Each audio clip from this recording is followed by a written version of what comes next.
Welcome to Wholesale Hotline, where we cover everything to do with wholesale real estate. I'm Jamil Damji. I'm Brent Daniels. And I am Pace Morby. And together we cover the most important parts of wholesale real estate. Lead generation. Conversion of sellers into contracts. And dispositions. Guys, remember when you're watching this show, do us a favor and squad up in the comments. Make sure that you are liking and subscribing to the YouTube channels and in the Facebook group Wholesale Hotline.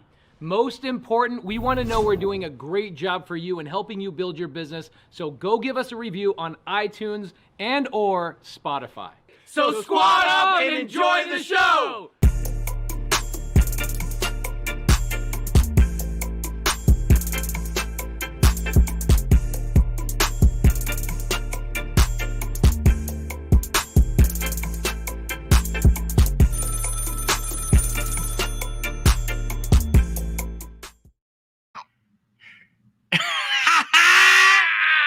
Hey, are you Brent Daniels?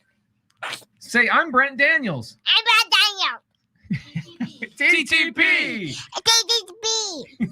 TTP. Hey, everybody, welcome to Wholesale Hotline. Yeah, boy. Brent Daniels is a couple of minutes late, but you've got your boy Jamil Damji, the wholesale genie, on the market specialist. Man, you're so popular on Bigger Pockets. They had to make a whole other channel dedicated to you, bro. I'm having a good time. You know what? It's fun because Bigger Pockets has really embraced the Pace and Jamil vibe.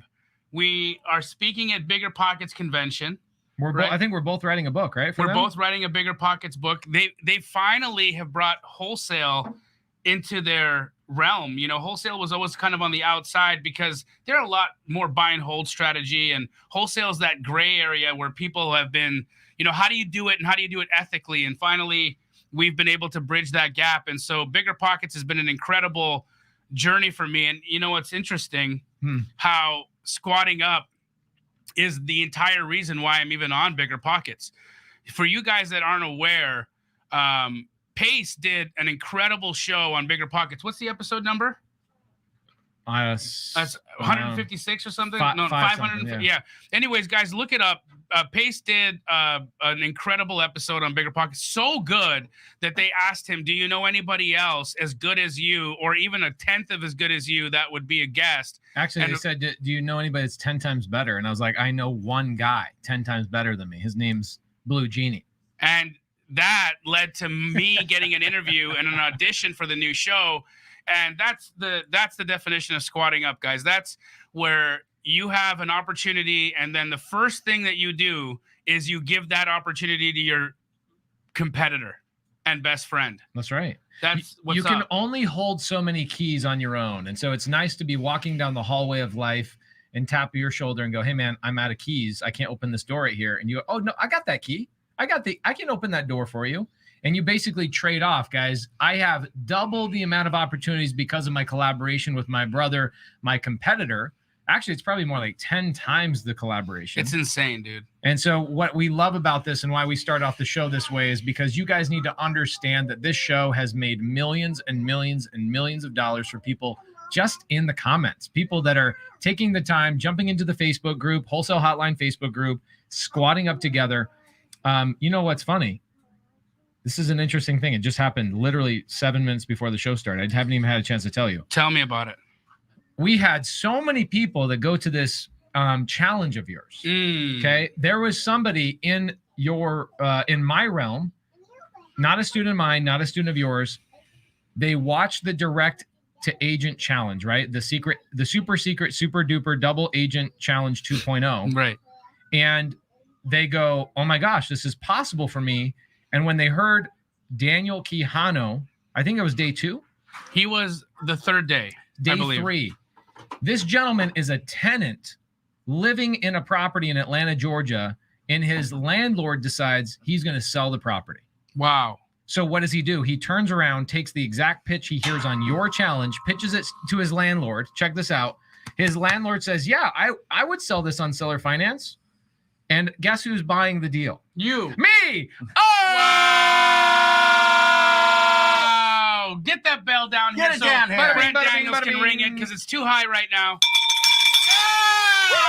Yeah! That's way louder than what you guys think it is. Did you know that there was a contest on Secret Agent Challenge where when we wrap, because I know it's good, and when you are not in Tacoma, Washington, 50 people from the challenge are going to converge in Phoenix. They're going to bring themselves here, and they're going to spend a day with you and I. I saw that. I think I just saw an email actually come through. You have all 50 people's names? I have all 50 people's names. Can I have 30 seconds to read these names out? And Emily's going to actually, you know what, Emily? Just put the names in the chat. Hold on. Bro, give it some breath. You know what I'm saying? What else are we going to do? Let's take some time and announce your winners. Okay. Okay, here's what I'll do. I'll name the first 15. Okay. Then you name the next 15, and Brent will do the next 25 or whatever. Beautiful. Okay. Okay. And how many can Corbin read out? Corbin she doesn't even know how old she is, bro. I'm embarrassed. We go to the grocery store. How old are you? I'm like, she doesn't know. Okay. Alexandria Harden. Woo! Mark Burdell. Woo! Charles Russell. Get it, Charles. Galay Sui. Wee. Daniel Fee. Michael Mucker. What are they winning? They're gonna hang out. We'll get into that in a second. Love it. Tyler Stutz. Samuel Heim. Bruce Williams. Damn, nobody's ever told a joke about Bruce Willis to that guy. Never. Zoreen Mitchell. Linda McKinney. Peter Hullinger. Wayne Agostini.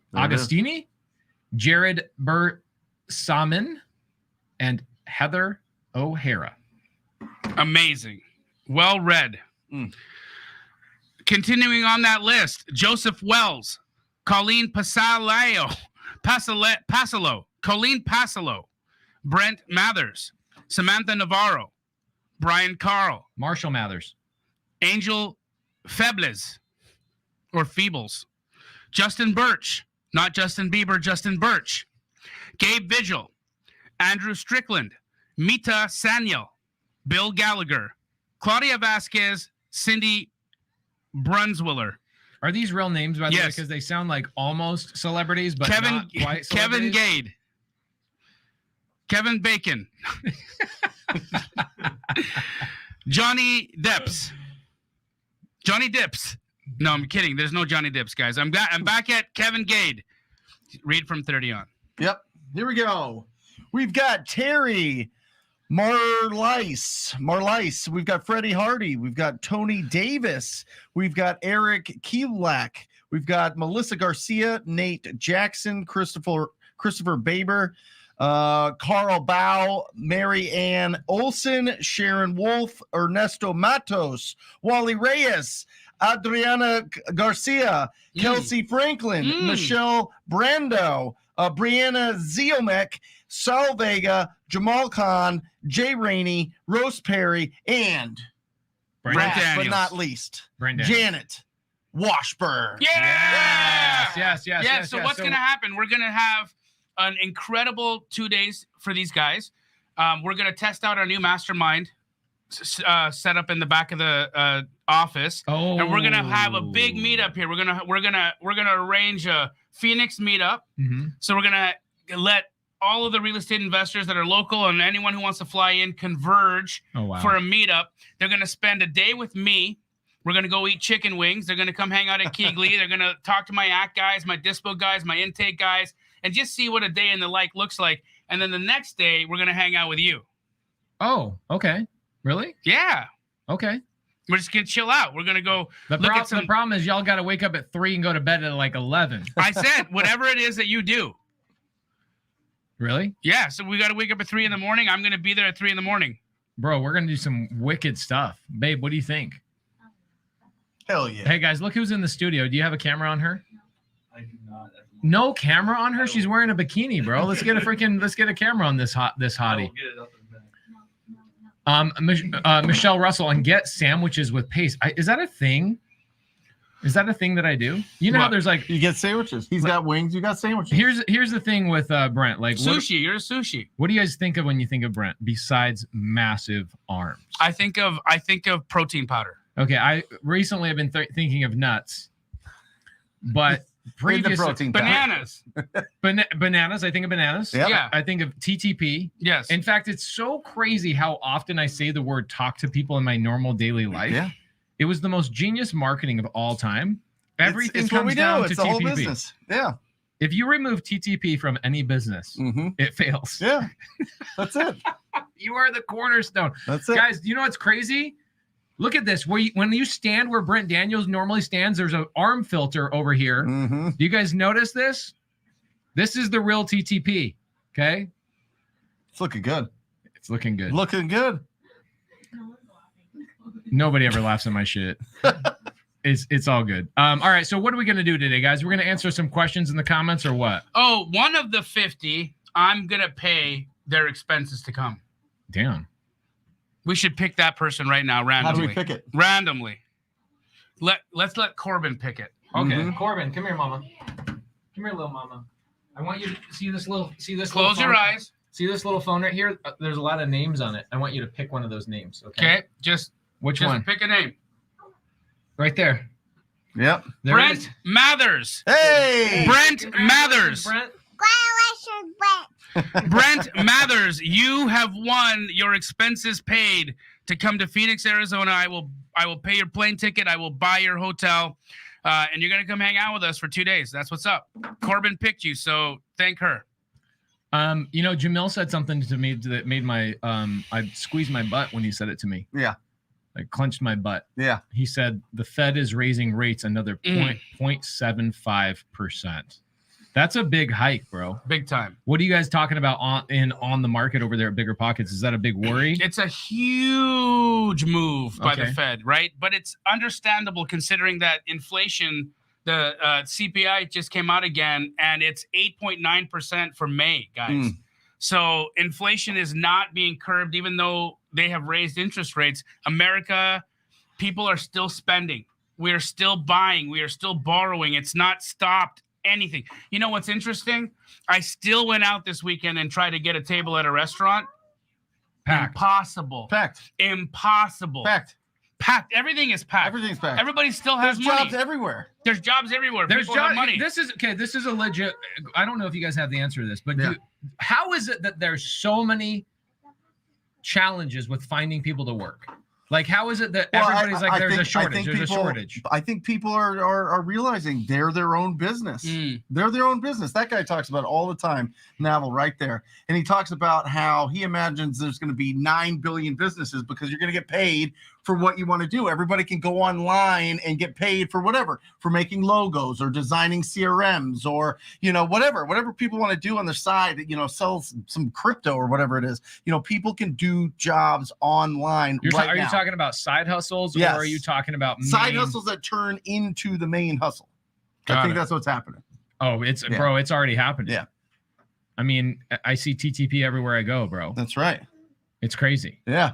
So what's this guy talking about? The Almanac of Navel. What's this book you're talking about? Because now I'm intrigued. Yeah, and I texted you a couple quotes from that, the squat up quote, which I thought was fantastic. Okay. If you want to, go short distances, just focus on yourself. If you want to go long distances, you got to squat up, right? You got to be around the right people, of course. And he's just talking about how in today's economy, you can post the things that you do creatively. You can post just doing some work that you can do from home. You can do some sort of coding, or you can do any kind of thing on the computer and get paid for it. And the young people are going towards that, as opposed to, maybe working at McDonald's or working fast food or working at somewhere like that, where they're going to turn them into machine kiosks that you go to. They already are. It's everywhere, dude. But if everybody's working for themselves, then how are we going to buy shit? How are we going to get anything done? I mean, we are still social people that require cooperation.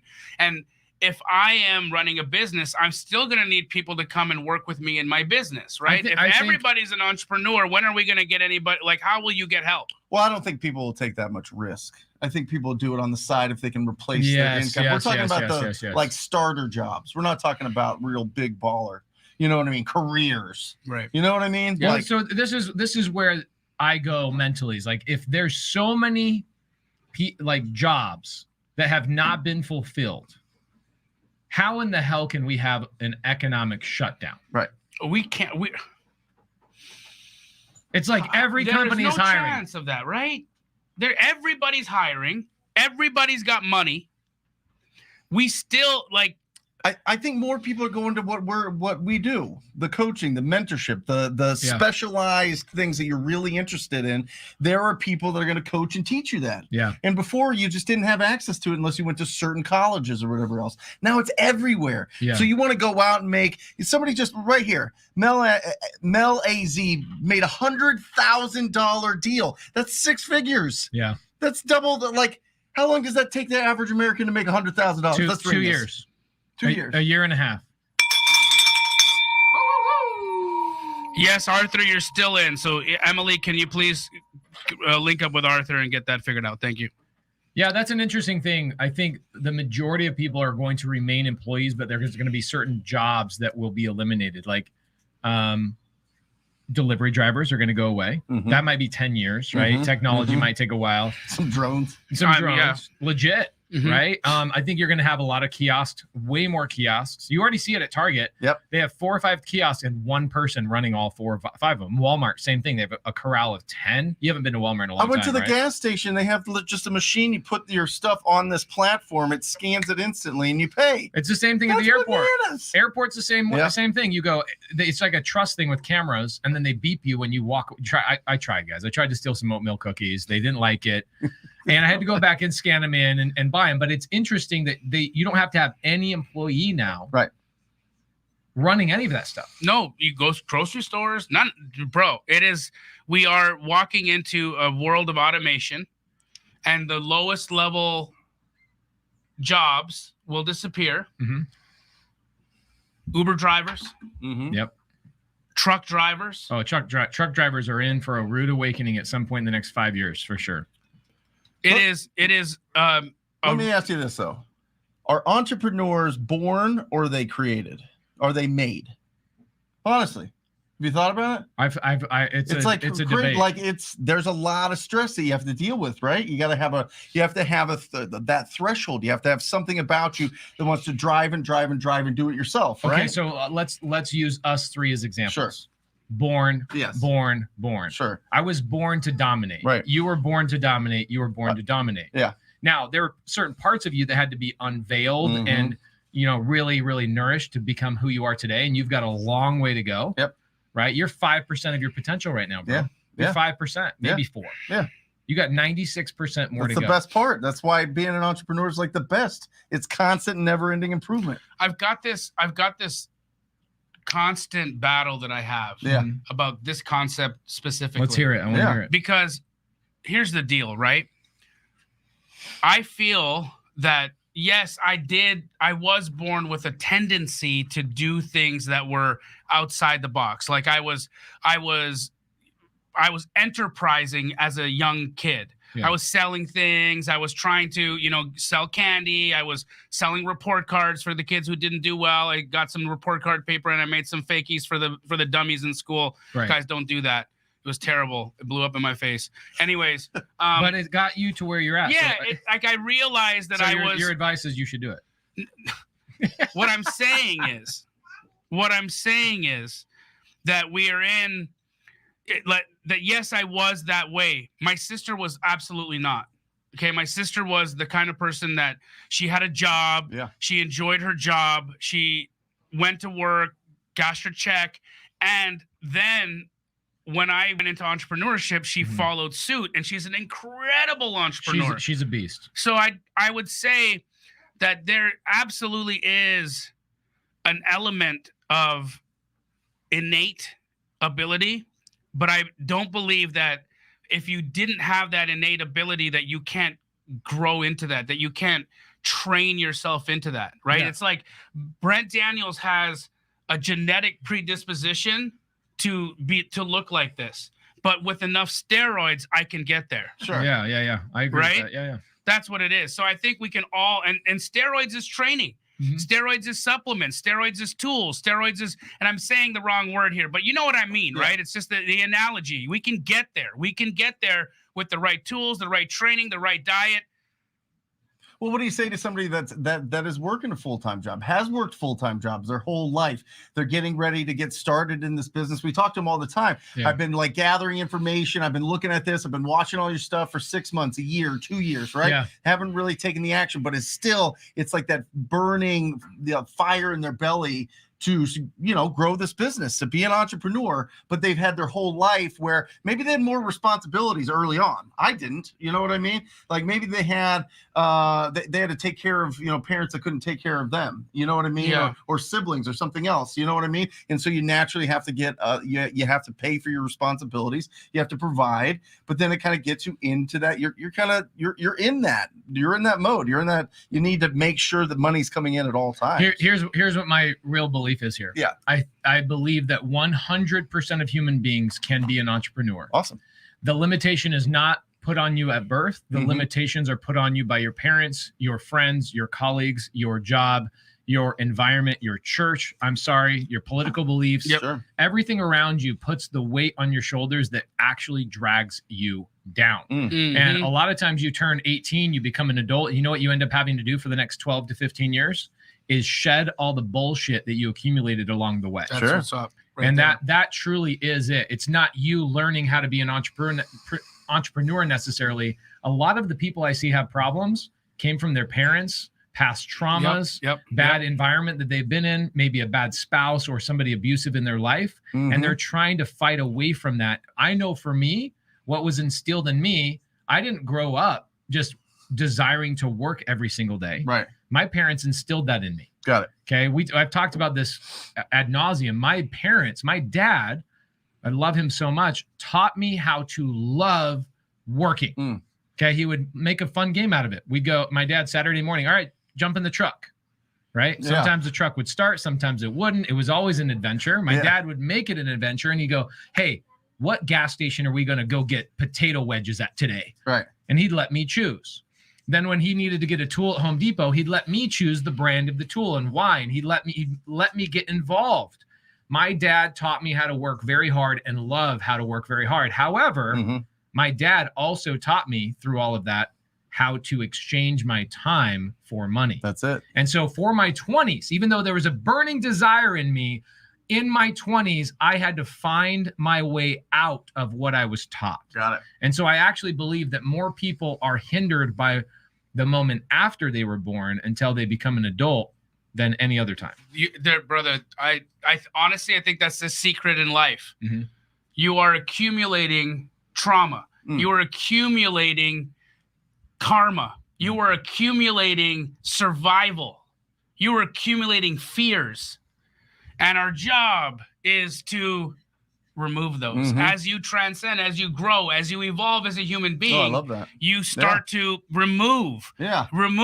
I'm removing this fear. I'm removing this limit. I'm removing this trauma. I'm removing this ideology or this completely illogical rule given to me by a religious institution or a political belief. Yeah. I'm removing this weight of dogma so that I can free myself to allow me to become the expression of all that I'm supposed to be. Pull up Effie real fast. Just go up like 6 or 7 inches. Effie's up there. EFFI. She's an amazing woman who just joined my community a couple months ago. She, as you can tell, she's a little bit more experienced in age. She's Canadian. Cool. And she just got her first deal today. She is, I believe, I'm going to guess her age. She's probably in her 60s, 70s, and she is a sweetheart. And the biggest difference for her as an entrepreneur was getting around other entrepreneurs. Yeah. And it started bringing that out of her. Yeah. Right. It started counterbalancing the crap that it was holding her back. Now getting around the right people counterbalanced and put her in a strong position. And within she also manifested on social media. I taught her how to post on Instagram. Nice. No joke. So she gets her first deal from Instagram. I think you taught me how to post on this. Yeah, that's right. So she posts on Instagram just a couple of weeks ago. I've been doing a social media series in my mentorship because, like you say all the time, you got to get loud. Yeah.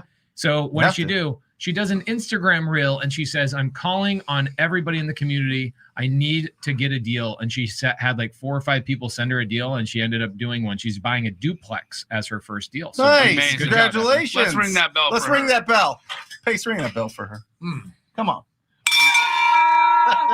Seeing as how she's Canadian, did you guys know how Canadians greet each other? Oh, They Sorry. say hello. Oh, I, that's th- it? I thought you Yes. said sorry. sorry. Yes. Sorry for interrupting. Hello. Sorry. Oh Sorry. no! I walked right into that. Dang Sorry. it. Sorry. Sorry, Effie. Sorry. That's great. Sorry. Congratulations, Effie. That is awesome. It's so good. That is awesome. So let me ask you this. So what about your kids? Right? Mhm. You know, you want them to see you. You're the example. You're doing this, right? But then there's part of me that's like, I would love for Bo to work with me. Right. But then he'd be an employee of me. Mm. You know what I mean? Yeah. And is he able to express himself? You know what I mean? Because we think about these legacies and passing the torch and doing all this and that. But I don't know about you guys, but like, I feel pretty vibrant. I feel pretty young at this. I feel like I could do this a long time. You know got what I mean? You got I'm not gonna another pass 60 this, years. I'm not going to pass this torch off, No. you know, before the time. Somebody's So- going to clone you in your DNA before that ever happens, just so you know. The thing that I truly believe is that every human being has within them the seeds of their highest calling, the thing that they are here to do. Mhm. And not everybody is going to be here to buy and sell real estate. Not everybody Right. is going to be here to solve True. problems for homeowners and to hold do on. this, right? People are going to have their own reason to be alive, their own way that they're going to feed their families and become the best versions of themselves and make $220,000 Yeah. for whatever it's worth. But that's the business, right? I think as long as we give our children a pathway to their honesty, Yeah. so that we can teach our children not to be afraid to be aware of themselves. Yeah. Mhm. I don't think that a legacy is as important as the freedom to be themselves. And have And- self-esteem. and yes. I mean, how important is self-esteem? Yes. It's everything, right? Yes. So, I mean, building that in, they have to try hard things to get self-esteem, because once you do that, once you go through those changes, then all of a sudden, you know that you could do these things. That's why, like, we push everybody, go talk to somebody today, go find an ugly house, go talk to some, like, you're going to feel so amazing when you close a deal for $220,000, right? Jeez. When you close a deal for $2,000, right? Incredible. Bro. I mean, let's ring the bell, Matt. There we go. Well done. Congratulations. That's amazing. 220. Hey, can I get a loan for $220,000? I'm trying to fund a deal with Jamil right now. There you go. Love So it. how do you feel an economic, because you brought it up earlier, Mhm. 0.75%, 0.75 basis point increase Yeah. from the Fed. How does that affect us? We just closed in a bear market today in the stock market. Yep. Okay. The signs. Crypto's down 20% Uh, today. what is that? Today. So excuse me. Crypto's down. I don't 20 even know what it means. Oh, you don't? Okay. Oh, sorry. What, Because he can't log into his Bitcoin, guys, just so you know. Bought it at 6K though. I sure Hey, did. you're still up, dog. I'm still up. Still barely up. I'm still barely up. But again, right? The concept that we are all able to be here Yeah. to do our best. Yeah. How do you deal with the recession? How do you not have fear? How do you stop yourself from freezing in your tracks because the world, the media, all the news, all the naysayers, all the boopy poopies, all the chicken littles Yeah. are saying that real estate is a bad place to be because we're walking into an economic downturn. What are your thoughts? A couple thoughts. Number one, real estate has never been a bad thing to get into. Yeah. Even look at the data, right? You're on the market on Bigger Pockets. I am. So you guys base a lot of your conversations based on cold, Great hard. show, by the way. It's Thank you. phenomenal. Great show. Thank you, guys. And it's a lot of data. Okay, Yes, so sir. first and foremost, every single real estate year, even 2008, 2009, 2010, were there people making money in that market? Huge. You better believe it. Huge. Okay, so real estate is an amazing thing because we can make money in any market. Correct. Wholesale is an absolutely amazing thing because we don't need to spend money necessarily in any market to make money in Correct. any market. We're not holding anything. Where's No. the risk? Now, I hate to, be that guy. Yeah. The creative finance guy. Do it. I'm very sorry. Go for it. I hate to be that guy. But when an interest rate goes up, it literally does not affect me Right. whatsoever. You get excited. That's cool. It's almost like we're not even playing the same game. Right. When people are like, oh, I've got this deal going on and the deal's gonna get destroyed. I'm like, oh, I'm locking in seller finance deals. I'm locking in subject to deals. I'm flying to Dallas this Friday. I've already got it under contract, but I'm just going to meet my new staff at my new apartment complex that I just took over, seller finance with a 50-year note. Seller finance, 4%, no balloon, 50-year note. Incredible. How much are you getting into the deal for? I'm getting into the deal for zero. He's seller financing the down payment over 6 months. Wow. $200,000. Wow. Gangster. This is a gangster right here. Okay. So the challenge is you put me in any market and I'm going to work deals out like this. Now, then this is the same seller I'm working another 300 unit deal with that I'm going to bring my boys in on. I'm going to bring a couple of other people in on. This seller's going to seller finance a down payment. So for me in creative finance, not only can I wholesale these deals, by the way, a couple of Flip Me students. Okay. Flip Me. I did a Flip Me Zoom last night and I helped 4 students get their first deal all collectively. It was wholesaling a subject to deal. So this is the greatest thing ever. When you can wholesale in any market and foreclosures are up right now over 750%, 750%, you're going to be able to short sales are coming back, right? Like, what do you think? What do you think is going to happen with short sales, Laura? Can we hear Laura? Can we see her at all? Or can we hear her? No. Laura, my wife, is a gangster. She used to go and knock doors and tell people to get out of houses. You would negotiate short sales, right? Yeah. Well, I called on the NOD list and then I set listing appointments. Notice a default list. Yeah. Notice a default list. I set appointments and I talk people into doing a short sale and then I negotiate it through closing. So this is the interesting thing. The strategies don't change. No. The lists typically do. That's it. True. You know what I'm saying? It's and the numbers. I'm not going after high equity right now. I'm going after foreclosures right now, or whatever it may be. So I think in a down market, Brent, here's the question. It's not whether we can make money or not. No. Wholesale, you can make money left, right, or center. That's it. Question is, what kind of list do I go? Let's say the market implodes tomorrow. We go down 30%. Is there a different set of lists we should go after? So the interesting thing, the difference between now and 08 is 08 was it was all lifted off fake loans. It was all the banks were making a ton of money getting loans, selling those big as mortgage-backed securities. We all know that, right? A lot of the houses that were being built were vacant. There were vacant houses all over the country. You could have a 550 credit score, not show any income, not show any bank accounts, not show any job history. Damn, this sounds like creative finance. No, and you could own 4, 5, 6 houses, which is what people were doing. Up to $1.5 million each. Yes. So they were going in and they were like the reason why we had such trouble is that if you were buying a home and then buying a second home and you saw that there was escalation and appreciation in the prior, would you not then say, okay, this makes sense, I'm going to go buy 5 more? So what ended up happening is a lot of people who ended up getting blown up in that circumstance, they weren't just sitting on one house. They were sitting on 10 houses. I lost 5.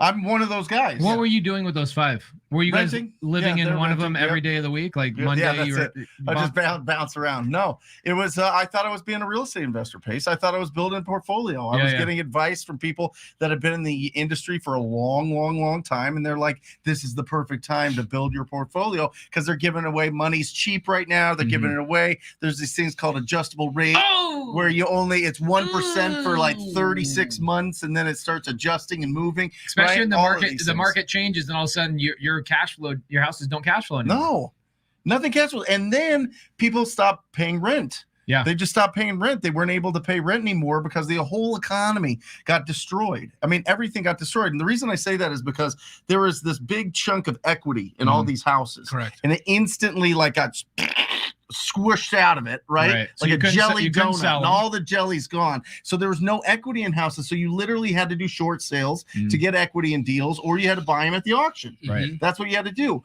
Now we're in a totally different market. Supply and demand. There's been a slowdown on construction. So there's more, and there's more people. So it's supply and demand. Interest rates are going up, but it's a healthy thing. It's a healthy thing. It's going to be fine. So you're welcoming this change. Yes. Okay. Yes. Yeah, but let me ask you this. I mean, does this affect you if you were to go out and get like real, just traditional bank financing? Would you go out and go lock them up in these rates? Yes, I am doing that right now. I'm doing that right now too. So talk to me about it. So I've got a deal in Fresno, 24 unit. We call it a Morby method. So my bank is bringing 70%, and then the seller is carrying the other 30%. So I'm getting into the deal for no money. Jamil and I are closing on $12.5 million apartment building. So we're securing $9 million, I believe, in financing at roughly 6%. Okay. It still cash flows. Yeah. Right. And multifamily is great because even when you have a portion of your tenants not pay the rent, guess what happens? You have the majority of your tenants continue to pay the rent. Right. Yep. And it's affordable housing in a bad market. So let's say it does implode or things happen, so be it. We're fine. On single family homes, we stopped doing the BRRRR in January. Sure. All of our BRRRR deals got destroyed. Yeah. And so what's happening is sellers still in like the single family world, sellers have still not caught on to the softening. They're still high on this whole thing of like the last 2 years. My house is going to up 25% this year. Yeah. And so the houses are still expensive for buy and holders, right? Yeah. And the interest rates have now gotten expensive. And so it's killed a lot of the people doing the BRRRR strategy. So I think that's just temporary. I think that's going to be 5 or 6 months, and then sellers are going to start softening up and you'll be able to negotiate some deals that make sense and you can still cash flow. Yeah. So yes, I'm still buying deals with traditional financing. It's not exciting to me. Right. I don't love it. Right. You know what's interesting? On the Secret Agent Challenge, we actually started talking to agents about the turn. And what are they noticing? Bro, there were a lot of realtors that were like, yeah, it's here. Like my last call with Jeff Starr it was incredible because I did Sunday. It was me who was the guy I was a secret guest. Oh, you were making calls? I was making calls. I put my money, I put my mouth where my time was. And I said, guys, if I'm going to teach you guys how to do this, watch me go. This is how I built Keegley. So I got on the phone and I had a conversation with this agent, Jeff Starr. He has 2 properties on the market right now. And he's saying, I'm having a hard time. And I was flat out honest with him. I said, Jeff, how aware are your sellers of what we're walking into right now? Have you seen the market? He's like, Jamil, this is what I'm seeing. We had 6,000 houses on the market last month. Now we have 11. We have massive spikes in interest rate.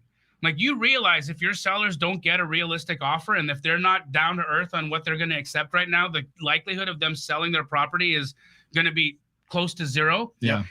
You know what his response was? What? Just give me an offer. Give me your number and I'll make it happen. Wow. So this, everything's think going about on that. sale. Would any agent have said that 2 months ago? No. Yvonne Starkey. She's working on her first deal. I was going to go on a seller appointment for her yesterday, but we're getting our attorney involved with the seller's attorney in a good way, really good way. Yvonne says, if a house is being sold and has a reverse mortgage on it, can you do a creative deal on it? Meaning, can you take it over subject to? Because a reverse mortgage is an existing debt instrument that you, can take over subject to. Here's where it gets challenging. Reverse mortgages are structured in a very specific way. Their business model is loan to own, meaning I'm going to loan money to you, right? Reverse mortgage is very literal. It means we're going to create a note and we're going to pay you monthly so you have passive income. I feel like the way that I explain it is they already sold the house. Yeah, I think so. They've kind of already sold the house. So they've already sold the house. They're just getting it in payments over time. If somebody's still alive, then yes, you can do an agreement for sale, contract for deed, land contract, etc. So that all 3? Well, they're the same. They're the same thing. Okay. Just different states. Got it. It's called an executory contract. I don't want to get into the weeds too much, but Arizona's agreement for sale, Florida's land contract, Texas's contract for deed, etc. So it's the same exact thing. But in Arizona, she's in Arizona. I know that. Yvonne's an agent here. You can do an agreement for sale, so the deed doesn't transfer, and the mortgage company who issued the reverse mortgage doesn't see the transfer. The thing is, they are so aware. They're the only bank that actually is aware of what's going on with the deed. So I tell people, if the person has passed away, then don't do a subject to on a reverse mortgage. Just if you do a subject to on a reverse mortgage, don't. I thought that, wouldn't they get the house if somebody passes away? No. It actually gets inherited a lot of times. Like most of the time, it gets inherited. The banks stop. No, they stop. Right when they run out of their agreement, because a lot of this happens a lot of times. The bank says we're going to pay you for 10 years this much payment. They stop making that payment. These people sometimes go 3-4 years after the payments have stopped, and then they pass away for whatever reason. And when they pass away, the immediate inheritant or the person that's going to inherit the property gets a year of that property. Okay, so there's timelines. I know it's weird stuff. That's weird. Weird stuff that we run into. Yeah. So there's timelines associated with this that allow you to do things temporarily. So what I tell people is if there's meat on the bone, do a subject to, clean it up, flip it, sell it on the retail market. Yep. If not, don't touch it. Yeah. Get away from it. Love it. Stay away from reverse mortgages. You are the first person that I've seen even have a single strategy for a reverse mortgage, bro. I have, in all of the years that I've been doing this, and I've done over 5,000 deals, I have run in the other direction on a reverse mortgage every single time. Every single time. Every time. I've never even had a single solution. You're the only person I've ever heard of even having one. Yeah, I've probably done 25 reverse mortgage subject twos, but they've all been temporary. Like Incredible. 6 to 12 month holds. We turn around and flip them. Wow. Yeah. Awesome. Say wow, Dad. Wow, Dad. Okay, so what are the stipulations for wholesaling foreclosures and short sales, do's and don'ts? So number one, I think this is really interesting. I get this DM all the time, probably a couple times a week. It is, can I wholesale a foreclosure house? Right. Do you ever get that question? All the time. Where, bro, All can the you time. tell me where that question's even coming from? Why are people questioning whether you can do that? Do they think that it's already been foreclosed? You know as well as I do, our top video that we've done together is about foreclosures. Yes. Foreclosure is people's gateway drug to wholesaling. It's like weed. People are like, yes, they hit it, and they're like, oh wow, this is where people get these deals from. They must be people that are losing their house. Yes. They're beat up, and it's not the case. It is the case, but it's not, the case every time. It's about right? 10% of the time, Right. maybe 7% of the time. Yeah. But foreclosure people understand what that is. They understand the stress there. That it clicks that, oh, somebody would sell at a discount because they're going to lose the house. Whereas like a as probate, opposed to a vacant house. a vacant, maybe a divorce situation. People or just go, a tired landlord. well, yeah, but they inherited that property. They might not be, looking to sell, but a foreclosure, like you're saying, is obvious 100% of the time a sign of pain. Right. Right. They've got either financial distress. They could have that coupled with the condition of the property is in distress as well. So it's just a rough looking house. They can't pay for it. Maybe it's an emotional distress. Maybe they're going through something. Maybe it's an illness. Maybe it's a relationship that ended. Whatever else, they're not paying their bills. So if you don't pay your bills, they're going to take the house. Right. That's it. It's either the state is going to pull it if you don't pay your property taxes, or the bank's going to pull it if you don't pay your loan. Right. Right. That's it. Okay. So that's where this question comes from, is people just want to make sure it's possible. That's where it's coming from. And I think people, so just to answer your question, foreclosures, just make sure that they have equity. Yeah. Make sure they have equity. If they don't have equity, then you're going to have to do a short sale, and they're going to put in the stipulations that you can't sell that property for a minimum of 90 days if they accept the whatever price is on a short sale. So with short sales, yes, you can get deals, but it's more of a flip. You're going to have to buy it, own it, put insurance on it, put utilities on it, do the whole thing. Don't try to wholesale short sales. No, guys. Get them, Jamil. Like, really be loud, because let me people tell are going to try it. Let me tell you what's going to happen. You try to wholesale a short sale, okay? You're going to go to jail. Yep. You want to know why? Because there's a thing called a short sale addendum. A short sale addendum will typically have within it a few stipulations, one of them being a deed restriction, the other one being the fact that you are not in contract to sell that property prior to you closing. The deed restriction bars you from reselling that property for an X number of days.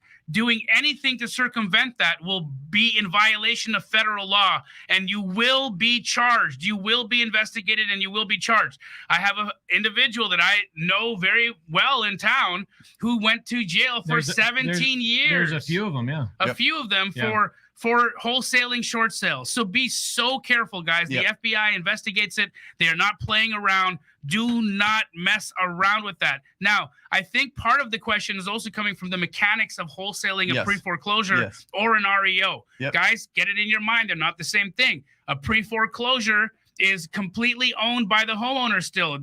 All that you need is the financial institution's payoff information or the arrears information to get that deal reinstated and back in good standing. An REO is owned by the bank. An REO can be wholesaled, but guys, an REO literally stands for real estate owned. Yep. Real estate owned. And REO means real estate owned, and it means specifically the bank owns the house. That means it's already been foreclosed on. Nobody bought it at the auction. Okay, there's a deal right now that one of our students just did in Texas. The deal got foreclosed on. They were actually able to pull it out of foreclosure because nobody else bought it, which was kind of cool. Right. So that's an REO, guys. Yep. REO means the bank has already taken possession of the property. They have the deed. So make sure you understand the difference. Also, before Jamil and Brent go on, there's a couple other things that you can do with foreclosures that don't have equity. Okay, we do this all the time. Yeah. Number one, loan modification. Yep. Okay, loan modification. So you can modify their loan and you can take the property over subject to, or if you can't get them to do a loan modification, a lot of times we will catch up the arrears with private money and take the property over subject to. Okay, so like I just bought a property in Atlanta. It was the exact same thing. Seller was $80,000 behind on arrears. Yep. Just did a loan modification, took it over subject to. Love it. Easy stuff. Yep. So what are the do's and don'ts of wholesaling a foreclosure? Jamil, you were already starting down that path. Yeah, if you're in if No, just hit it, bro. Corbin, if a foreclosure, no, let her stay. Corbin, you have a brown man in your belly. She's having a good time here. I'm having fun. If a property is bank owned, it's an REO. Okay, an REO means that it is owned by the bank, as you guys have all said. You can still wholesale that deal, but there's going to be some mechanics to it that are going to be difficult to run around. So you're going to have to understand it first and foremost. Very likely going to have to put 10% down as your EMD.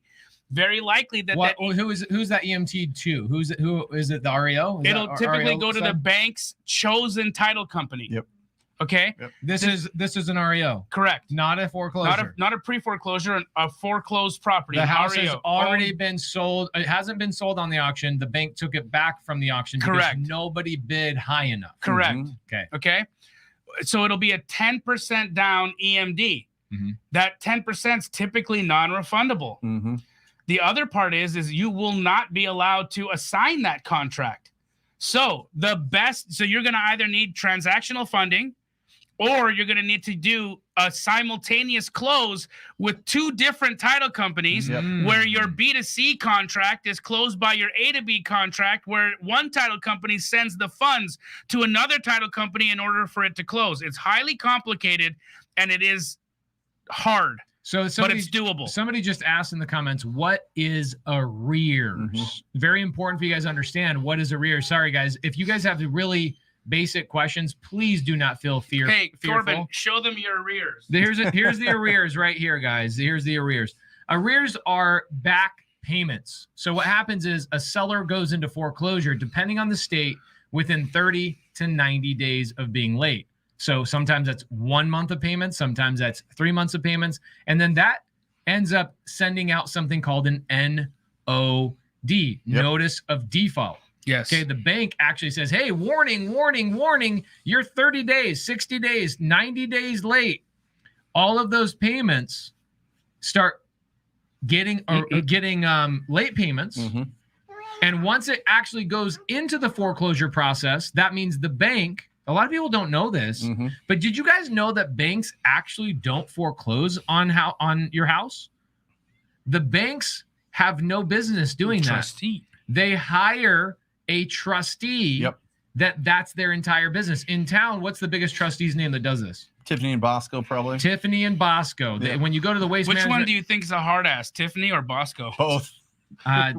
Depends on if Tiffany's related to Karen. They're a big attorney, yeah. If Tiffany's related to Karen and they're sisters, Tiffany's Tiffany's somebody to watch out for. So what happens is when the bank hires the trustee to foreclose on that house, guess what immediately happens? Right out of the gate, the bank hires the trustee. There's an immediate $5,000 trustee fee. Tacked on to all of your late payments. So your arrears are not just your late payments. It's also your fees and the trustee fee and everything else associated. So anything that would be required to take that house and put it back in good standing, that dollar amount is called your arrears. Funny because Tiffany and Bosco are the only auction house that we have here, right? Is there another trustee that you know of? No. Yeah, So they got some smaller ones. There's some title companies that do it. Mm. We bid a lot at auction back in the day. I mean, there's some smaller ones that are all over, but the county steps is usually Tiffany and Bosco. interesting big how ones. I was gonna say I didn't find any competitors, but you just debunked that. So there No, there's a are bunch. But they're competitors. Yeah, not there's a bunch. noticeable. There's a Right. bunch. It Very depends on small. the bank. There's smaller banks, that'll hire different attorneys and whatnot. Some of them do it at the actual bank themselves and run it themselves. They have the option to do that. But most go third party because they don't want to deal with it. They don't Guys, have the processes for it. I want to point out we have Yeah. 746 people on across platforms. That's some on my YouTube, some on Paces, some on Brent's, on our Facebooks, all the places. But 36 of you guys have taken the time out to like or share. And we'd just like you to take a quick moment right now. We're not begging for likes. We are asking for them. And the reason for it is it's good for the algorithm. And we want other people to know about Wholesale Hotline. I'm begging. And so do you. I'm begging. Please. Please. And thank you to everybody out there. Bring somebody else next week as well. If you're getting value, bring somebody else that you can that have a conversation after the show. Will you highlight Jesse Kerr's You question? got it, brother. So last night on on Sunday service, guys, we had over 1,000 people show up to Sunday service last night, which Incredible. was pretty Incredible. amazing. I called a seller at 9:30 last night Yeah. because money doesn't sleep, and the greatest closer of all time doesn't sleep. 9:30 Pacific. The seller's time, 9:30. Oh, okay. So it was 7:30 my time. Yeah. Okay. Oh no. Okay. So it was 7:30 my time, 10:30 the seller's time. I'm an amazing human being. Interrupting people's Sunday night at 10:30. Got a contract sent over. Yeah. Which was great. We had a non-student of any of ours. He's just a young kid, doesn't have the money to join a mentorship, but he's in the community. People are helping him out. And he comes on there and goes, Pace, I've got a seller, got this situation.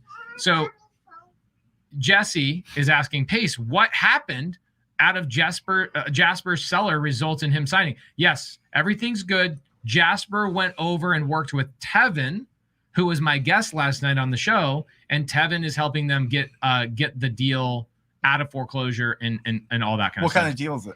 It's a wholesale deal. Nice. A cash wholesale deal. Love it. Yeah. Love it. Love it. He's all worried. It's interesting because he's got the house under contract for $7,000. He's already assigning it for 15. Yeah. And Where's this house? I don't know. Definitely not in Phoenix. I can tell you. It's East Coast somewhere. Okay. Everything in East Coast is cheap. Yeah. Just Must be Sweet Home Alabama. Sweet. Yeah, probably. Definitely somewhere that they have a couple of stoplights. That's all they got in their town. Something like that. It's a one-horse town. Okay. Smaller town. Oh, so Tacoma. he goes, well, I'm wholesaling it for 15, but I got to double close it. And I go, double closing on a $15,000 deal? Yeah. Bro, that's going to cost you $2,500 to $3,500. It's going to eat up all his profit. It's going to eat up all your profit. So I said, here's a couple of solutions. Oh, it's Oklahoma. He said Tulsa. Oklahoma. Yeah. Get Tulsa. a Gator lender to hop on that. He is. He's getting a Gator lender jumping on that. But I actually advised him. I said, look, this is a smart thing to do is tell your buyer, just pay me outside of escrow. Do you trust your buyer? I do that for people all the time. Instead of us doing a double close, I go, let me just have the contract direct. I'll close on it and I'll pay you your fee outside of escrow. Then that way we don't have to double close it. And there's none of that shenanigans, right? Yeah. There's no wholesaling going on. Yeah. And I think Oklahoma has laws now where you can't wholesale, right? Yeah. Without a license. Without a license. Yep. So he said, well, I don't know the buyer very well. I go, oh, all right. Well, I would get a Gator lender, a transactional lender to fund it like right away. And then you're not going to have to spend so much money in fees. Or you can, anyway, there's a bunch of things that I told him to do. Don't double close at that small of a dollar amount because it's his first deal. I'm like, you got to make as much money as you possibly can. What's the ARV on this thing? It's like $50,000. Really? Mhm. Does it need a lot of work? Yeah. Are you interested? No, I'm just. You're trying to get a buy and hold? The numbers, 7,000 You to want me to 15, call Jasper? like $8,000 profit there. How much do you have to put into a house that you can get for $7,000? I mean, it has to go to like a turnkey rental. You're gonna type turn thing, 30. right? You're gonna spend $40,000.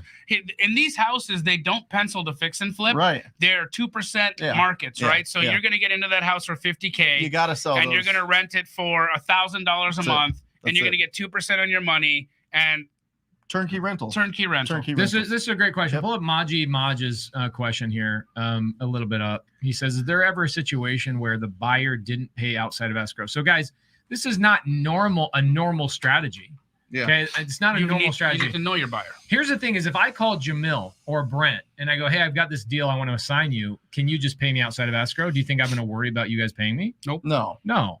But if it's a buyer on my email list, you think I'm going to trust them to pay me? Depends on the level of relationship you have with them. So, what in Oklahoma? What's a good strategy for you instead of a double close? What's another strategy? Assign it. No, that's a problem. You'd want In Oklahoma, you can't. Transactional funding. If you have- Transactional funding. If So you you'd have a have to double license, close it. if you have a license, you can assign it. That's a good one. So maybe get an agent involved. Pay Right. pay the agent $500 to get involved. Just close it. Close the deal. Close the deal and sell it. Yeah. Yeah. Actually, You gotta it do might be a If he smart doesn't have a move. license, you have to do it. It might be a smarter move for Jasper to get a transactional lender for like $8 or $9 grand, right? Close on the deal and then throw it on the freaking MLS after he closes on it. He'd probably get 25, 30 grand for this. Go thing. to PCS, okay, and get your business credit. I've seen guys get $15,000 instantaneously from them. Go get your 15 racks, get a cash advance on that credit card, go buy that house for $7,000 and sell that thing. Have you guys come ever, on have now. you guys ever gotten paid outside of escrow? I've been paid outside of escrow all before. the time. I wouldn't say all the time. That would bug me if somebody wanted me to do that, because then I'd have to give them a W-9 and I got to file that and it's got to be all done. That's annoying. The only person that's why I just don't do it. the person who always wanted to pay me outside of escrow was Voldemort. Yeah. Oh, really? Of course. Always, because he never wanted me to see the HUDs. He didn't want me to see how much money he was making. Mhm. Wow. Interesting. Yeah. I'll do it. I do it a lot for my students, right? So somebody will sell me a deal and I'll buy the deal directly. Like my team will just get the contract direct. Yeah. And I do it so that my students can watch the process get done. They don't have to worry about the double close or transactional lending, especially if I'm buying the deal. And then we cut them a check outside of escrow. And I've got Tony Counts. Yeah. Tony Counts just handles all that kind of stuff for me, which is great. It's a little annoying, but here's an interesting thing. With the Gator Tribe. Yeah. Okay. The Gator Tribe's been going on for roughly 2 months. Do you know how much money PCS has gotten in credit lines? Millions. $4 million total in 60 days. Yep. $4 million in lines of credit. I've got a ton of Gator lenders in Astro Flipping. I'm sure you got a ton of Gator lenders in TTP community, and they're adding such a utility to other students because they're always ready with earnest deposits. They're always ready to be a private money lender. In fact, brother, you in the Gator concept, what you created there was a lot of liquidity for people to do transactions. That was an incredible thing that you did. And all of you guys that have that credit line available right now, somebody reach out to that individual right now that's trying to close that deal and be the lender for them and help them get that deal done. Is it hard to get the No, it's not. Stupid. It's so easy. But the economy's crashing. Oh, well, here's a question right Everything's now. falling apart, right? Devin R. But they're giving up $4 million in 60 days. You want to see proof? Guys, listen, remember, the news is sensational. It has to. It is scientifically proven, psychologically proven that negative things grab more attention than positive things. Right. It's either going to be some crazy pandemic or it's going to be some sort of war. It's going to be something financial. You know what I mean? Everybody's like, it grabs eyeballs when you could say that the sky is falling. Guys, look at this example. Well, I saw a very popular influencer recently post about how a bunch of really strong real estate markets in the United States are overvalued by like 50, 60, 70%. And I saw that and According to what? Well, that was my next question is like, where's the evidence of this? I know. Right? I told you where the evidence compared to came from. gas prices. I know exactly where he got it from, and it's just salacious. It's salacious. It's fear mongering. Yeah. Devin R said, Jamil and crew, how will the upcoming recession affect wholesaling? The main thing that he can see is a loss of cash buyers. Actually, Devin, when the market crashed last time, that's all that was there were cash buyers, because I was playing in there. I was wholesaling when the market crashed. I was visible. I was here. I was buying. I was selling. And you want to know what there was a plethora of? Cash buyers. That's not the case. My first flip I ever did, it was so funny, dude. It was 2009-ish that I did my first flip. Right? I had been flipping and doing construction work for other people prior to that. And I did my first flip. My wife and I did all the work ourselves. And because I was, a contractor background is easy for me. And we spent so much time, guys, 2 days. Do you have a picture of yourself in this house? I should. You gotta I have. find it. I have the photos, and my wife. It's East Plata Drive in Mesa. Yeah, I remember. sure. So my wife and I are working. I did an actual. Before TikTok was a thing, there was this other thing called Vine. Vine. I did a couple of Vines when I was doing this house. Anyway, we spent 2 days arguing over should we put blinds in the house? Yeah. Should we put grass in the backyard? Sure. And then when we list the property, before we could even get the photos up, we get a full price offer from who? Invitation Homes. Yep. Of course. As the market is trending downward, by Yeah. the way. And I go, oh yeah, when do you guys want to come over and see the property? We don't want to see it. Yep. I go, hold on, but I put these really nice blinds and this grass in the backyard that I spent $3,000 on. You don't want to even come see this shit? Nope. Nope. They couldn't care any freaking less. And still to this day, they still own that property. They've raised the rent 6 times since then. It's crazy. They overpaid for the property at the time. And I'm like, I walk out of that going, I made a killing. And they had a whole entire, do you guys know Danny Perkinson here local? Yeah, well, he's great. His entire job at the time in 2009 Was finding houses for invitation. and they were just shoving. He had files and files and files and files. They were just buying up everything they could in the crash. Everything. They've tripled their net. Invitation Homes ends up Tripled their worth. They end up going Trust and doing me. an IPO to who? They end up Blackstone. Blackstone. They Oh, get yeah. gobbled up, and everybody that was associated with that time frame ended up getting millions and millions and millions and millions of dollars. Yeah. What do you have to say to this? Wake up. It's about to be a depression. I would say, what channel are you watching? You're probably watching some YouTube channels that are trying to clickbait you into understanding the incorrect information. The correct information is no houses are vacant. People's income is strong. They're having a hard time even supplying the demand of what's freaking going on here. Mm-hmm. What is going to be the black swan event that I'm missing? What is the thing that we're missing? Matt, do you have the new construction graph real quick to put up? And here's the other thing too: is you follow the builders, you follow the commercial, look at the apartment complexes flying up like crazy. I think you got to be careful about where your news source is, because if your news source is typically skewing one way or the other in the political climate, if what you're watching for news every 4 years becomes a commercial for a certain party, then everything that happens in between those 4 years from that news source is pushing the narrative of that political party. Don't get it twisted, guys. There's no neutral news out there. I read this recently, why people are pushing so hard on negative news. Yeah. Okay, here's why. Because if negative news is spewed out and I'm wrong, it's a good thing. It's great. It's a great thing. You're safe. But if I say stuff like, here's the data, it's not crashing, and you're wrong, and it crashes, you're an asshole. Right. And so what happens is everybody leans, 99.9% of people. They hedge their bets. Even the people I subscribe to on YouTube, they go, the market's crashing. And then 30 minutes into the video, they go, but with all the data that's showing, it's not going to crash. So I'm still buying and this, that, and the other. I'm like, oh my gosh, you're just trying to get YouTube clicks. So look at the data. Show me the data. Don't just Houses, right? Huh? Yeah. That right there. Right. Homes built in the U.S. by decade. Right there. Right at 2010 to 2020 or 2010 to the end of 2019.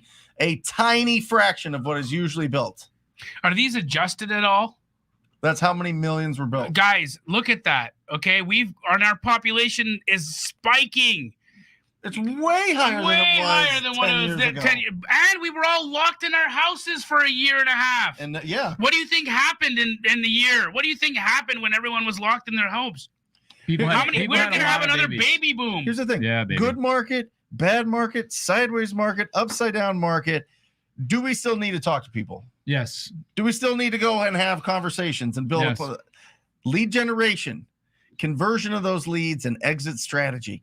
It does not change. Nothing changes about that. The only thing that changes where the list that you're going after, and you're going to have to actually have a real relationship with your cash buyers. Because if you 100%. don't, If you don't, it's going to be you're going to just people are going to back out on deals that they can't commit to. They're going to try to get into this thing, and people that didn't set up sound business practices as cash buyers or as disposition houses, they're going to crumble and fall apart, and they're going to screw up a lot of people getting into this business because they're going to think that they've got a real buyer on their hook, and they don't, and that's what's going to rattle us a little bit. So just listen to this. We've seen this since 2004, 2003, right? 2003, 2004. I've been your in whole life. Yeah, 2002. Yeah. Right. Yep. Like you've seen all of these cycles, and I'm just telling you, you still have to talk to people. You still have to lead generate. I was a contractor in 2008. Okay. When that whole entire thing happened, I was a contractor working for other people. And I remember working in houses, right? I was working for a builder here, local. His name's Rick. Okay. So I was working for Rick Sanchez. That would be great. I'm a pickle Rick. So I was working for Rick, and what I would do is I would work all day long as a framer, plumber, electrician, etc. I would work all day long, and then at nighttime I would have a side hustle for Rick, sweeping up job sites and making the job site clean for the next day. Awesome. And one of my plumber buddies comes up, Preston, comes driving up. It's like 7 o'clock at night, and I'm just listening to my Walkman and all that. It's back in the day when it's like CD players were still kind of a thing. Yeah. Did you have a Sony Sports CD player? Actually, you know what it was? It was a freaking iPad Pod Nano. It was one of those teeny little nanos, right? Yeah, cool. I was gangster. So he pulls up. He's like, "Hey man, just want to. It was good working with you the last couple of months. I'm out. I'm getting out of the trades." I go, "What are you doing?" He goes, "Walk out here. Let me show you something." And we walk out into the whole neighborhood. Right. This is a brand new neighborhood getting thrown up like crazy. Yeah. And he goes, "That house is mine. That house is mine. That house is mine. I'm making $300,000 on every single house." I'm like, "How is this even possible?"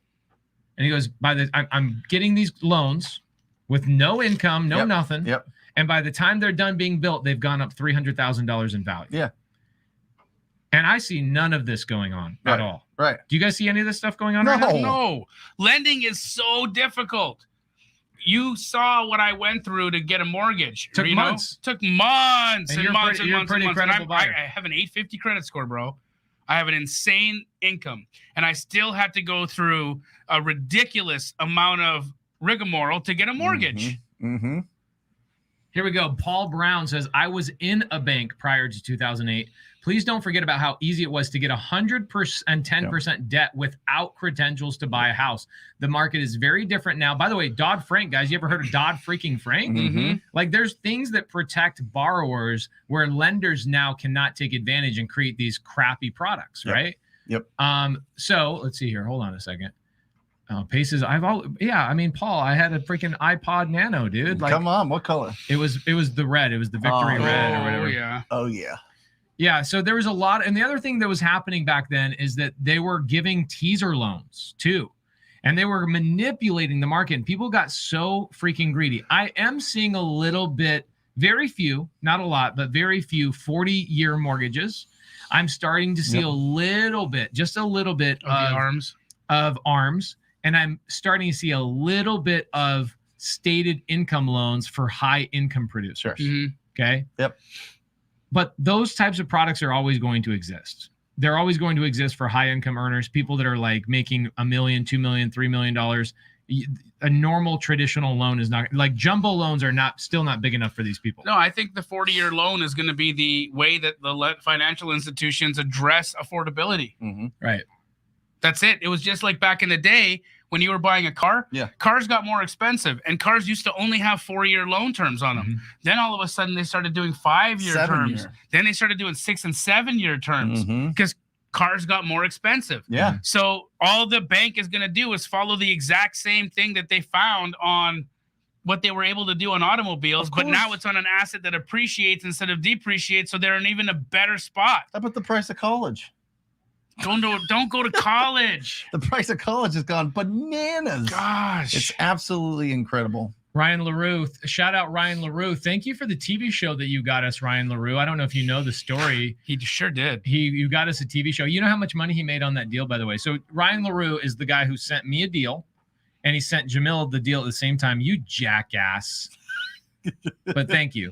And he goes, "Hey, I can sell this house to you for $165." I go, "Done." Yeah. All day long. Yeah.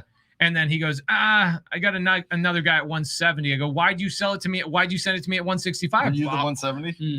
I'll go to 175. We were going back and And forth. then back and forth. he goes, hold on. I got this guy back at 180. So I send a text to Jamil. I go, dude, who's this dumbass that's obviously up in the night on his numbers and bidding me against Ryan LaRue? And he goes, that's me, bro. That's me. I'm like, let's just buy the deal together. Luckily, we bought the deal together. I went to close on that deal, and Ryan LaRue made how much money? Do you know? 40 grand, I think. $60,000. $60,000. And this is what I said to Yeah, but Ryan. you got to be excited for him. That's It was good. great. Here's Yeah, what I Happy for said him. to him. I went to closing. I sat next to him as Carrie Persons, who was running the title in escrow. I sat next to him as he was signing, and I look over at the HUD, and I go, he goes, are you mad? I go, yeah, I'm mad. I'm mad you didn't make more money. Yeah. You should have made more money. You did a great job, man. Sell me another deal. Yep. And you know what's also awesome is that I posted in November when you and I were coming back from the Thrive event. I posted on my Instagram, I'll pay somebody $10,000 to refer an operations manager to me. Mm-hmm. And Ryan LaRue found me the greatest operations manager I could ever ask for. He got another, I think we paid him 2 months ago, $10,000 freaking dollars. Joanne, I wanna just say to you that I would love to address that it's not dirty at all. What's fact, dirty? the $60,000 assignment fee. Oh, It's incredible that we want to change our relationship with money. We want to change the way we view things. Ryan LaRue making $60,000 and bidding us up against each other. There was nothing wrong there, right? That was him taking care of business, doing his thing. Him making that money was absolutely what he deserved. yes, agreed. He was entitled to that money, and She's saying dirty, like as in Like awesome. That's Oh, nasty. I'm not hip, Like, that's dude. dirty. Oh, that's fat. Yeah. No, Oh. that's fat is 20 years old, bro.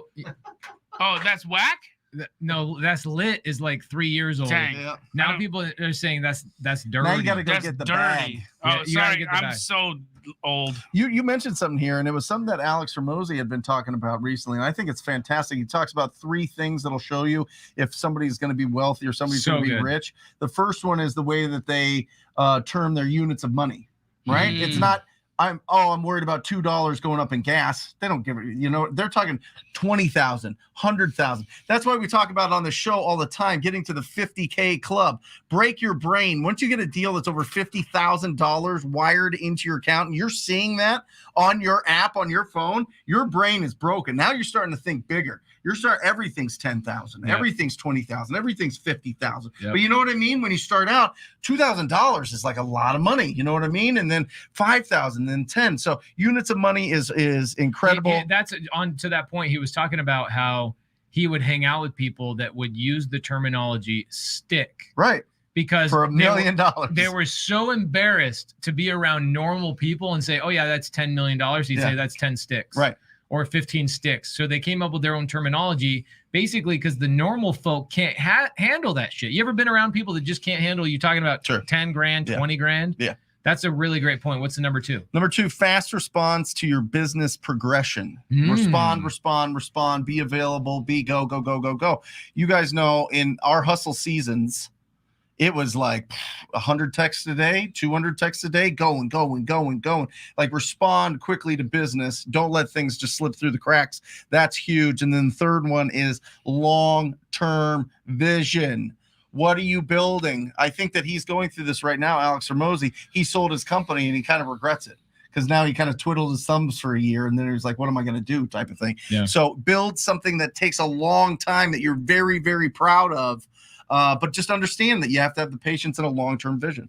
Yeah, well, I've been lucky to be friends with Alex for the last year or so, and I've recently been bringing his wife into the mentorship That's to right. talk about mindset stuff. Has been really good. Introduced them to Jamil. They love and adore Jamil. And Amazing people. he said something also the other day that was really interesting. He said there's a direct measurement of successful people, and it has to do with that they'll never believe they're good enough. Sure. So the second that they achieve something, they immediately go, I'm still not good. Still not good. Like never satisfied, right? You might be temporarily amused, but you're never satisfied. You're always pushing for more. I think that comes with curiosity, though. Yeah, you know yeah. what I mean. Agreed. Yeah, like that learning and the curiosity, and you want to see if you can challenge yourself with something. You can change. You can get that punch to the gut that we all go through, and we're trying something new. Yeah, I agree with that entirely. It's like it's not even about the money; it's about the game and the learning and expanding your mind is addicting. Well, it's building skills. Building and skills, stacking them up. People and the media are forcing us to worry about gas prices, even when I don't feel like worrying about it. Yeah. Oh my God, I love that she's saying that. This is an interesting thing. So Dave Ramsey, okay, this is my one thing against Dave Ramsey. Okay, because his there's a couple of people made a post about Dave Ramsey today. He's like, well, this guy's net worth is $200 million, and you should. Dave Ramsey says. Yeah. But where does his net worth come from? Did you just call him Ramsey? Dave Ramsey. So think about where his net worth comes from, okay? And I appreciate like it. Daffy Duck. Yeah, Dave Ramsey. He's done such a great job in marketing, so you got to respect him. Okay. But what he's done is he's created products that keep people enslaved at a low dollar amount. Yes. 401ks, all these kind of things that really, look, they do have their place in time, but he creates fear in people and keep them small. His goal for people is to retire with like $2 million. I'm telling you, in 30 years, you think $2 million is going to cut it? I'd be curious to know what $2 million was 30 years ago. You know what I mean? That's the thing to compare it against. Is now compared to 20. 30 years ago. 30 years ago, you know $2 million would be 20 today. Right. So here's the thing that gets me going about Dave Ramsey. He spends so much time teaching people how to save small incremental things of money instead of teaching people how to go out and make more money. Right. You'll never hear Dave Ramsey say, go pick up a side hustle, go pick up this, go start stacking skills, learn how to be an entrepreneur, take a little bit of risk, believe in yourself. You can do this. Mm-hmm. It's very much about stay at your job, stack your check, right? Get a promotion. He talks a lot about getting promotions. Yeah. Kiss your boss's ass. Kiss your boss's ass. And look, I get it. There's people that really, that's not our audience. So I get it. That's the general public. But he is so smart. He appeals to the lizard brain. Yeah, sure. That's it. What's the lizard brain? That is the part of you that is stuck in survival mode that's going to keep you alive. But understand that what we're doing here in entrepreneurship is the exact opposite. It's a risk. You are engaging another part of your consciousness. It's outside of that part. You are engaging choice. Yep. You get to choose to thrive. But you have to get past, you got to transcend that part of the brain. You have to transcend that fear-based part of our existence in order to get there. And it's a daily habit. It's a daily choice. Guys, I can wake up sometimes and I can be crippled with fear. Sure. Completely out of no reason. You know, you can just wake up and say, oh my God, like shit's going wrong. Yeah. Oh, this is wrong. This is wrong. This is wrong. This is wrong. This is wrong. Meanwhile, I live one of the best lives. Yeah. But I could still trick myself into feeling fear. I can still trick myself into feeling like things are going wrong. Yep. I can still engage that part of the brain. I've got to make the conscious choice day to day to decide, where am I living from? Am I living from a belief that I'm limitless, that I'm always protected, and that everything that's happening to me is in my favor, regardless of whether or not I think it's good for me today? Yeah. The challenge is with that is that you cannot break through to all the masses and try and get that lizard brain to be broken and reborn as let's go out and adopt a little bit of risk, right? And so Dave Ramsey has provided a tremendous amount of benefit to the people who are still stuck in that mindset. He has turned a lot of people, more than me. He's turned a lot more people into millionaires than me. But my goal is to turn people into multi-millionaires by adopting a little bit of debt, right? Going out and buying properties. Now, speaking of this, Pedro de la Torre says, does a 1031 exchange on the seller's part affect the wholesaler or the buyer? My immediate reaction to this is absolutely not. It does affect you if you're doing a creative finance, a seller carryback. You have to get an intermediary. A lot of people don't know this. This is gangster stuff. I just did this for Brandon Simmons and Rylas Dana. You can Get a 1031 exchange intermediary involved, and you can turn a 1031 exchange into a 30-year carryback. So their payments that they receive can all be rolled into a 1031 exchange over 30 years. Whereas most people think a 1031 has to be and happen right away. it has 90 days. Yeah. Right. The total thing. That is not correct. If you get an intermediary involved, you can exchange over 30 years. How often you do the most transactions? How often are you going with savvy sellers that are doing 1031 as part of their wholesale? I'd say it happens 10 to 20 times a year. Right. For us, it's not like most often. of the landlords that we deal with, they're like, these properties are destroyed. They're like, just get rid of this. You know what I mean? Yes. Like it's not typically it's not the real savvy. And also those guys that are 1031ing out, they're not typically selling at a discount. Right. That's what I'm saying. That's what I'm saying. They understand what the hell they're doing. These guys, they're not, and their properties are in great shape. They're turnkey. They're not tired landlords. They're awake, savvy landlords. Every time I get this text message from a TTP student, I say, listen, you need to give them a price right now and not waste your time. Yeah. Literally give them 66, 50, or 25% of Zillow, depending on the price point. Hit them with it and see what they say. If they're not even close, move on. Because typically they're savvy. And then they go, well, they have a package of 10 to 12 properties that they want a 1031 exchange. And I'm like, great. Give them an offer on their worst one. Find out what is their problem child. This is for everybody out there. Find the worst property that they have. Greatest advice you'll ever freaking hear in your life. The worst property. Give them the offer on that one. Don't worry about any of the other ones. Just see if you can get their worst headache off their books, because that's going to be the biggest deal. It's going to be the biggest deal. I wish I could have taken this episode and played it to myself 7 years ago. Sure.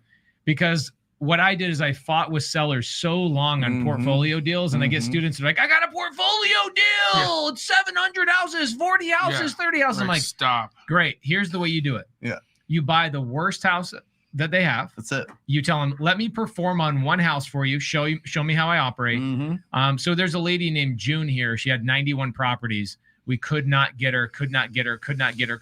Finally, I go, give me the worst one. We ended up buying 31 of her properties over the course of 3 years, all seller finance. Pretty cool. But you have to start with one. Yep. That was one success story out of probably 80 or 90 that I fought with. Yep. Ironically, I'm actually working with an Astro student right now, and we've already got a 12 single family portfolio under contract, 10% down, seller finance, 3% interest. Nice. It's very rare. It's very, very rare. Start with the problem child. Brent Daniels just gave you the greatest freaking advice ever. You run into a portfolio, go after the problem child. Show them that you can perform, then work on the next one. Right. Kaylin says, can you wholesale multifamily? If so, how could I structure cash flow in the deal instead of an assignment? So number one, Jamil, can I wholesale multifamily? Yes. It's the same process as how you would wholesale a single family. You can do it by way of an assignment. You can do it by way of buying it, closing on it, and reselling it. You can typically, depending on what state you're in and what title company you choose, you might even be able to do a simultaneous close. You can absolutely do wholesale in multifamily. I've done it many times. In fact, we could do it on our deal right now, but it's just not going to happen because it's not lining up that way. So yeah, you can absolutely wholesale a multifamily deal. But what you want to do is you want to structure equity in the deal instead of an assignment fee. That's going to be a little bit more of an ask of your buyer, because again, you want cash flow. You want a portion of the deal as a wholesaler. That's you're asking to be a partner instead of a wholesaler. A lot of times, too, you have to understand about multifamily. I've got a multifamily project that I don't plan on cash flowing at all for the first 2 years. What I'm doing is I'm improving the property and spending any money that comes in on improving unit by unit by unit by unit by unit. And multifamily investors, yes, do make a lot more money in cash flow once they're all improved and they raise the rents. But where most current multifamily investors are making their money is value adds. Absolutely. Dude. So what are they doing in a value add? They're repositioning. They're spending money. They're forcing appreciation. They're renovating. They're raising rents. And guess what's happening at that time? They're selling cash outlay, cash outlay, cash outlay. So if you want to be a part of the deal, understand you're going to be coming out of pocket for the first 6 months or longer. And make sure you know, like, and trust that investor, bro. Because it's a partnership. It's a partnership. And then you gotta. I mean, you're tied into that. If you decide to take the equity, which by the way is a huge ask. Yeah. If anybody tried to do that on a deal that I was closing, it would be no. I would laugh. Cash. I mean, I would just say I'm sorry. I would honestly be like, bro, are you new to this? Yeah. Like this. That's is not how it works. What are you doing? Just Yeah. like send it. Just get the cash and go. But you could try. I mean, I get where you're going and you want to build wealth. Just make sure that you're doing this full time. Make sure that you're rich. Make sure that you're building this thing up, making sure that you've got good income coming in so that you could actually, because if you go into this business full time because you have a big nest egg, you're going to find these deals all the time. You're going to find opportunities all the time. But if you are not taking that cash and you're keeping your job and your attention's not on this business, it's going to take you longer to build up your wealth. Yeah. So I have a multifamily deal that I'm structuring right now that once I pay off the seller finance note, not the note, I'm sorry, the seller finance down payment. The seller is seller financing the down payment. The wholesaler who brought the deal to me will make $200,000. Wow. Yeah. I mean, there's a lot. I mean, you and your team, right? You're doing a little bit more multifamily right now here locally. There's people are making grips of money on wholesaling multifamily. Big time. Yes. So the answer is yes. You can wholesale multifamily. Absolutely. Here's a better question. What can you not wholesale? You can wholesale creative finance. You can wholesale land, multifamily, commercial, hospitals. You can Banks. I wholesale the bank. Jamil wholesale the bank. You Churches. can wholesale a church, a restaurant, single family homes. You can Cemetery wholesale plots. assisted living. Yep. Guys, there's literally nothing you cannot wholesale. You can wholesale anything. Your mom. I can. Oh, I mean, I've been waiting to give him one. Damn it. you got him. He got me. The last hour. Damn it. Last minutes. He got me Got good. him so good. I've been laying down some good ones on set the last couple of months. Oh, is that it? Oh yeah, I've been laying them down. It's been really, really good. I can't control the mouse anymore, Matt. Did you steal the mouse from me? Maybe. Him and I fight on it every once in a while. There it is. What the freak? Did you hide it from me? Because I didn't. Can you explain your take? Yeah. This is an interesting one. Can you explain your take on a contract canceling? So we got to unpackage this because I don't feel like it has enough context. I actually put this on the screen earlier, but I was like, there's not enough context. Brent, what do you think this means and what do you think he's asking? Well, a couple different things. Number one, Eric, you want to do your absolute best to not cancel any contracts. That's the perfect gold star, perfect picture. You never cancel any deals. Now, there's going to be some deals where something sneaky happens, right? Maybe there's a foundation that you didn't realize needed a lot more work. Maybe there's, a ton of liens on the property. Yeah, there's no equity. Maybe you just locked it up and there's just not enough equity in there to make it happen. But I get it. In the beginning, when you're kind of figuring out, is this a deal or no deal and how big of a deal it is, sometimes you lock up deals that you think based on the comparables are going to work. But then when you put it in front of your buyers, they tell you, no, it's not. Yeah. Right. So you want to try to avoid canceling the contract at all costs. And just to put like a pin in this thing, do not go and lock up these deals at the highest offer because they're going to go with you and then beat up that seller later. You're going to make our whole industry look terrible. You know what? You don't do that whole bait and switch type thing. I am telling you, you're going to have the attorney general in your ass for real. Everybody that's done it here, this is exactly what's happened. The sellers really, really, really hate it. Okay. So make sure that you lock these up. And if it's a deal, it's a deal. We're deal finders, not deal creators. Don't use this as a leverage to go and lock up deals higher than everybody else just to get it under contract and beat them up later. It's gross. It's the worst way to do business. Now, look, if you were misled or you weren't given correct information and then you get into the deal and you're like, wait, this whole house is crap. Like you said it was one thing and then it's another. Mm-hmm. You're absolutely within your right to ask for a credit. That's fine. But don't go in. Yes. Don't go in with the intent that I'm going to lock it up high and then I'm going to kick him in the kneecaps afterwards. That's unethical. Yeah. Your integrity will follow you. Your energy started negative from the beginning. Understand that. And that negative energy is going to follow you throughout the entire process of that deal. Mm-hmm. And will find its way to beat your ass later on down the road. Mm-hmm. So canceling a contract, it is a necessary part of the business. It happens. Yep. But do your best to mitigate how often. Yeah. And for why. And do it early. What I found with contracts, canceling at our title company, Yeah. there's two really big reasons why contracts cancel. Yeah. Okay.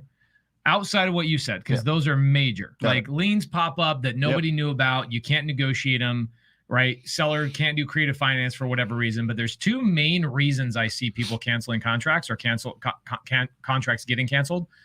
Number one, They can't find a buyer. can't find a buyer. Mhm. Okay. They didn't have a buyer up front. They didn't know how to find a buyer. They didn't have a Keegley. This happens all the time. And number two, they don't have a transaction coordinator. That's it. This happens so frequently. We see people that go open up 10 contracts. They will typically get 3 to 4 of them closed. Mhm. And there's a very, very clear determination, or not determination, but delineation between the two.